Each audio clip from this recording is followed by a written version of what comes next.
Addiction has completely changed its face. It is no longer just about chemical substances in a dark alleyway. Today, the most dangerous dopamine dealers live right in your pocket, on your screens, and in your browser history.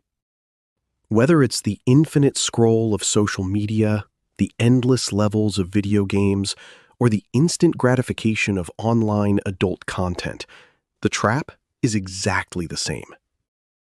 Addiction is simply an ancient survival mechanism in our brain, completely hijacked by a modern world that is far too stimulating for our biology. To understand why we get hooked, you have to understand how your brain processes pleasure.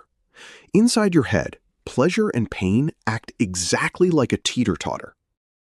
Every time you scroll, win a game match, or click a link, your brain releases dopamine, tipping the scale toward pleasure.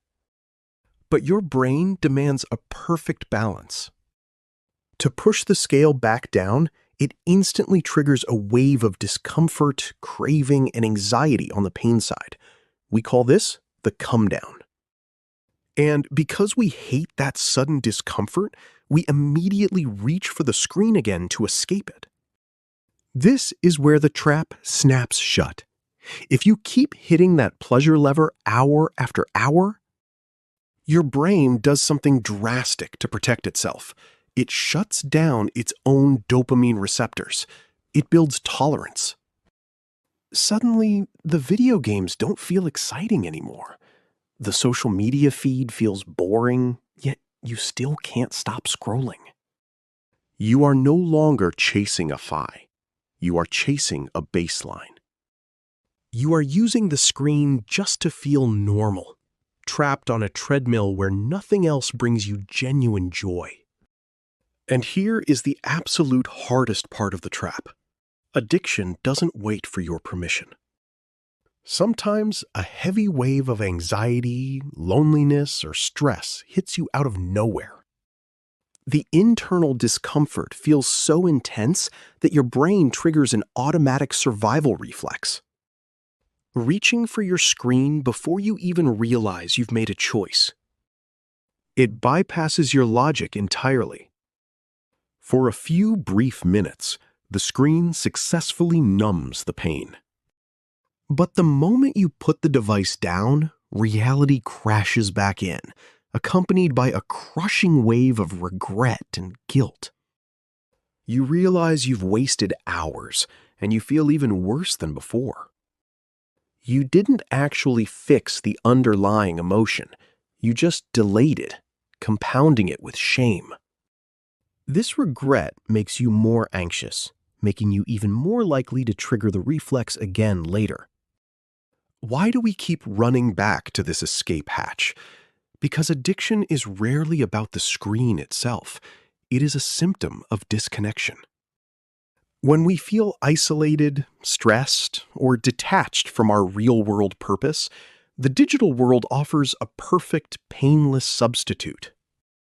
It gives us simulated connection, simulated triumph, and simulated intimacy without any of the real-world risk or vulnerability. We don't just have a screen problem.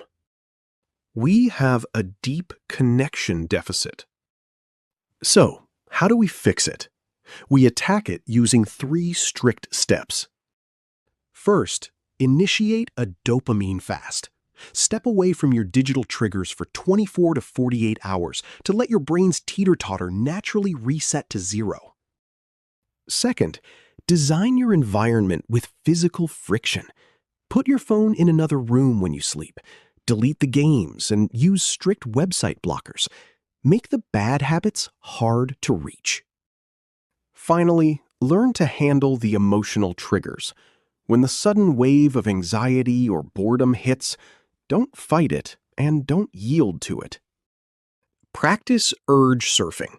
Sit completely still, breathe, and let the craving peak, crash, and wash away like a wave without ever touching the screen. But let's be entirely honest. Breaking an addiction is not a clean, perfect line. It is brutal. There will be days where the urge wins. You pick up the screen and you fail. When that happens, the guilt will tell you to just give up entirely. Don't listen to it. Recovery isn't about never falling down. It's about what you do right after you trip. A 1,000-mile journey doesn't require you to leap across the entire mountain today. It just requires a single step. Put the phone away for just 10 minutes. Practice sitting still through the next wave of boredom without reaching for a screen. Win this next moment, right now. Master the very next step, and the miles will take care of themselves.